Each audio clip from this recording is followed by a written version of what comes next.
औज़ुबिल्लाहि बिस्मिल्लाहिर्रहमानिर्रहीम। अच्छा जी, छठा सवाल आज का, मेरा ख्याल है ये आज का आखिरी सवाल होगा, काफ़ी देर हो गई।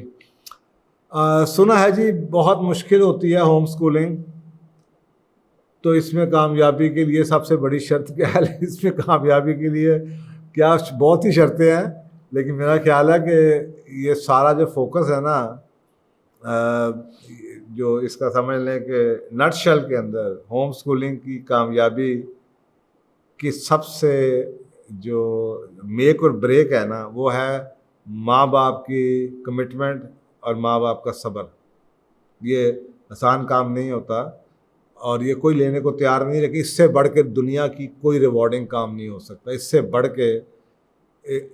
के कहते हैं कि आप सोचें उस्तादों की कितनी इज्जत हुआ करती थी उस ज़माने में, जब उस्ताद तालीम भी देता था, जब उस्ताद तरबिया भी देता था, और जब उस्ताद तहज़ीब भी सिखाता था। और ये शायद वही इस्लाम में जो कहा जाता है ना रूहानी बाप होता है, ये शायद वो बाप वो ही होगा। ये आजकल के जो पैसे लेके क्लास में लेक्चर देने आ जाते हैं, ये रूहानी बाप तो शायद ना हो, शायद वो रूहानी। तो आप सोचें क्या इज्जत थी कि अगर एक बच्चे का माँ बाप वो उसका उस्ताद भी हो और ये तीनों काम करते हो, क्या कितना बड़ा रिवॉर्डिंग काम है कि आपने अपने लिए सारी ज़िंदगी के लिए सदका जारिया, हम कितने कितने पैसे कमाते हैं, क्या कुछ करने की कोशिश करते हैं कि किसी तरीके से हमारे मरने के बाद भी हमारा नाम रह जाए, हमारे जनाब सवाब जो उनसे वो आते रहे। तो अगर आपने कोई ऐसा सदका जारिया,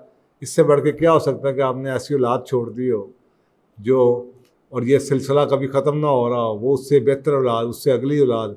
शायद हम लोगों को ये समझ ही नहीं रही कि रिवॉर्डिंग काम क्या हुआ करते थे। तो ये इतना बड़ा इसका इनाम है, लेकिन इसके लिए माँ बाप की कमिटमेंट और सब्र, जो आजकल मेरा ख्याल है यूनिवर्सली सब में ख़त्म हो चुका है, मुआशरे के अंदर ही सब्र का नाम नहीं रहा। तो सब्र बहुत ज़रूरी है, क्योंकि ये बहुत स्लो ग्रेजुअल प्रोसेस है। मैं बड़े लोगों को जो कमिटमेंट माएँ शो करती भी हैं, कोई जनाब 2 महीने बाद छोड़ देती हैं, कोई 6 महीने बाद छोड़ देती हैं, कोई साल बाद छोड़ देती हैं, कोई 2 साल बाद थक जाती हैं। मेरा ख्याल है जो 100 में से जो शुरू करती होंगी शायद 10 होंगी, 15 होंगी जो कि इसको कंटिन्यू करती हैं और उनको रिवॉर्डिंग लगता है। सब्र छोड़ देती हैं, बड़ा, ये तो बड़ा मुश्किल का। अगर खुद माँ इतनी पढ़ी लिखी है, लेकिन बच्चों को पढ़ाने का सब्र नहीं है उसमें, और बच्चों की तरबियत बड़ा सब्र का काम है। आप सोचें ना, एक बच्चा 10 दफ़ा सवाल पूछता, 50 दफ़ा पूछता, 100 दफ़ा एक ही बात पूछी जाता है।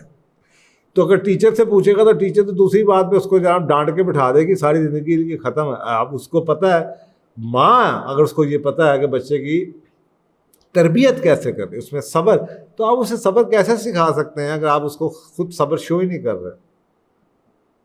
वो तो 100 सवाल एक ही पूछेगा, अम्मा ये क्या है, अम्मा वो क्या है, अम्मा ये क्या, अम्मा वो क्या है। तो अम्मा कहेगी बस बस भी कर, 50 बार तुमने जवाब देता। तो सब्र बहुत चाहिए, इसलिए रिवॉर्ड तो यही बेसिकली सबसे पहले ये सब्र है।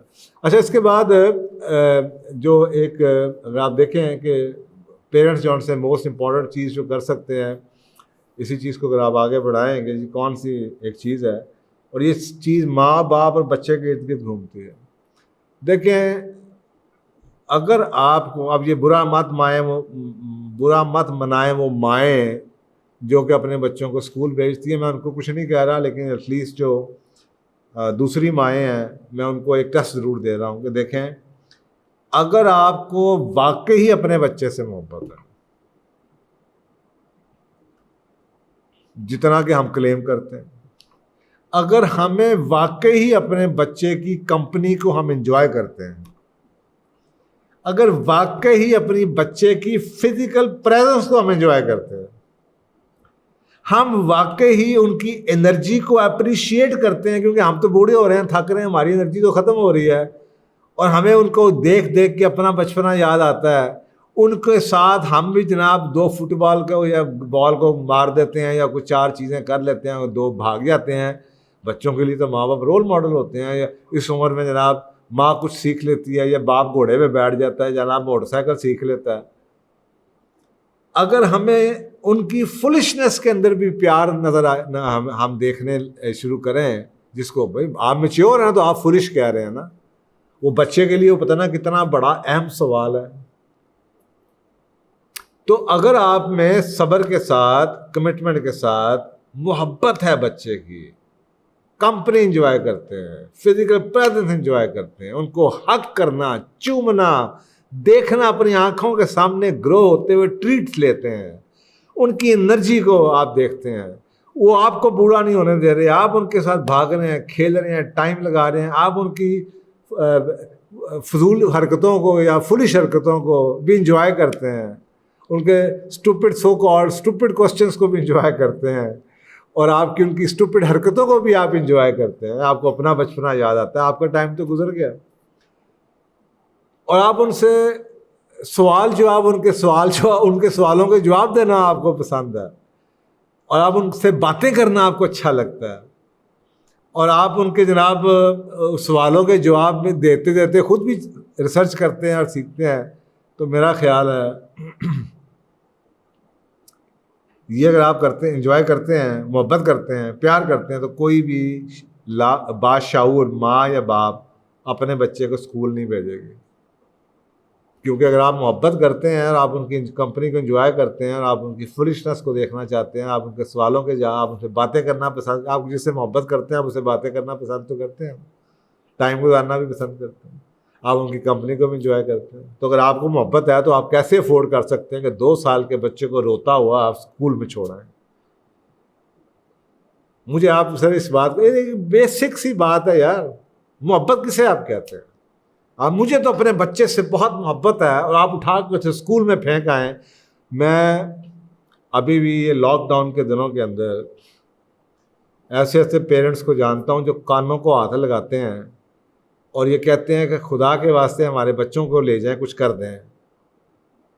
आदत ही नहीं है, टॉलरेंस ही नहीं है, फॉरबेरेंस ही नहीं है, सब्र ही नहीं बच्चों के साथ टाइम गुजारने का। थक चुके हैं वो बच्चों को, यानी कि आपके एजुकेशन सिस्टम में वो रिस्क में फेंकने को तैयार हैं कि जान छुड़ जाए किसी तरीके से। तो आपके ख्याल में, वैसे अगर आप उनसे पूछें, इंटरव्यू लें, तो कहेंगे जी ओ मेरे खुदा खबरदार, मेरे बच्चे को किसी ने कुछ कहा, मुझे तो इससे बहुत प्यार है। तो भाई प्यार कौन से, प्यार किसे कहते हैं? अब अपने बिलवेड की कंपनी में कौन थकता है? उसकी कंपनी में उसके सवाल बातें करना तो आपको अच्छा लगता है? आपकी सहेली, आपका कोई दोस्त, अल्लाह माफ़ करे, लेकिन वैसे ही आपको कह रहा हूँ, तो आप तो कहेंगे बड़े बड़े पुराने हमारे ज़माने में गाने हुआ करते थे कि सामने बैठ पता नहीं क्या तुम्हें देखता रहा हूँ, इनके आप देख के उनको एंजॉय करते हैं एक दूसरे को। अगर आप किसी से तो बच्चों को उछलता कूदता आप एंजॉय करें, वो आपके भागते हुए आएंगे, हगियाँ करेंगे, किस करेंगे आप। तो अगर आप ऑनेस्टली स्पीकिंग, अगर आपको इतनी मोहब्बत है तो फिर तो ये सवाल ही नहीं उठता कि आप मुझसे इसको रैशनलाइज करने की कोशिश करेंगे जनाब होम स्कूलिंग में क्या फ़ायदा है। तो जनाब स्कूलों में, ट्रेडिशनल स्कूलों में question does not arise, there is absolutely, there is no comparison, कोई मुकाबले का दूर दराज तक कोई जोड़ नहीं बनता। वो बच्चे जो माँ बाप अच्छे माहौल में खुशी से, मजबूरी में आप किसी माँ को कहें होम स्कूलिंग कर ले, वो नहीं करना चाहती थी, तो वो तो शायद बेड़ा गर्क कर दे उसका। लेकिन अगर मोहब्बत है, प्यार है, चाहती है अपने लिए भी ग्रो करना और औलाद की तरबियत, इससे बढ़ के रिवॉर्डिंग एक्सपीरियंस कोई नहीं हो सकता। और आप अपने से कोई भी अपने बच्चों को स्कूल नहीं भेजेगा। तो मेरा ख्याल है कि मेजॉरिटी ऑफ पेरेंट्स जो उनसे होम स्कूल करते हैं वो कहते हैं कि सबसे पहली जो प्री रेक्विजिट होता है वो ये होता है कि डिज़ायर होनी चाहिए, जिससे मैंने कमिटमेंट का जिक्र किया। यू हैव टू हैव, इनकी ये सारी चीज़ें डिज़ायर क्रिएट करने की मैंने बात की है ना। सबसे पहली जो चीज़ है वो डिज़ायर है। और डिज़ायर क्या है? मुझे इतनी मोहब्बत है अपने बच्चे से, मैं अपने बच्चे को I want to give him. आपको सोचें, इतनी मोहब्बत है तो आप अपने बच्चे को दुनिया की बेहतरीन टीचर देना चाहेंगे। आपसे बेहतर अपने बच्चे को टाइम कौन दे सकता है? वो टीचर जिसके आगे 30 बच्चे बैठे हुए, आपके ख्याल में वो क्वालिटी टाइम आपके बच्चे को दे सकती है? कभी नहीं दे सकती। आप समझती हैं माँ से ज़्यादा, बाप से ज़्यादा वो टीचर मोहब्बत कर सकता है? You are mistaken, I am sorry. तो अगर डिज़ायर है, और डिज़ायर के पीछे क्या वजूहात हैं आपको बता दें। अगर आपको मोहब्बत है, अगर आपको कंपनी पसंद है, फिजिकल प्रेजेंस पसंद है, उनकी एनर्जी, उनकी फुलिशनेस, उनका सवाल जवाब, उनके साथ बातें करना, उनको एंजॉय करना, उनके साथ खेलना, ये सारा चीज़ें सामने रख के अगर आपकी डिज़ायर बनती है, कमिटमेंट बनती है, तो ये अगर कमिटमेंट है और आप कह दें, जब आप कहते हैं ना ये करूं या ना करूं, इसका मतलब है भी आप फुल कमिटमेंट नहीं है। जिसकी पूरी डिज़ायर हो जाएगी ना, उसको पता होगा कि there is no match.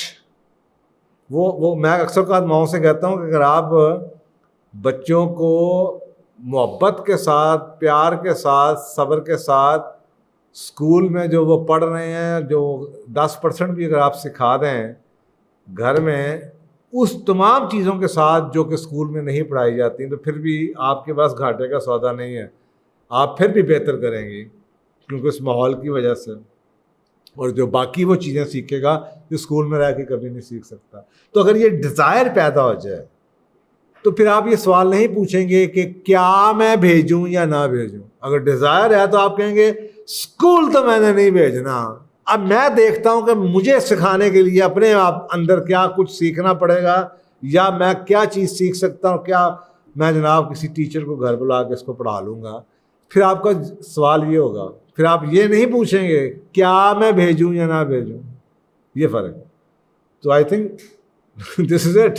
If you have the burning desire and if you want to give the best to your child, I think you will succeed. But और इफ नहीं होना चाहिए। आपके कुछ भी हो जाए, क़यामत भी आ जाए, मैंने पढ़ाना खुद है। मेरा बच्चा स्कूल तो नहीं जा रहा, मैं पढ़ाऊंगा। जो नहीं पढ़ा सकूंगा मैं बाज़ार से किसी को कहा के उसको वो चीज़ सेगमेंट पढ़ा दूंगा। But I want to be in charge of my child because I want him to have the best and nobody can be the best as much as the mother or a father can be। ठीक है ना, जज़ाकल्लाह, शुक्रिया।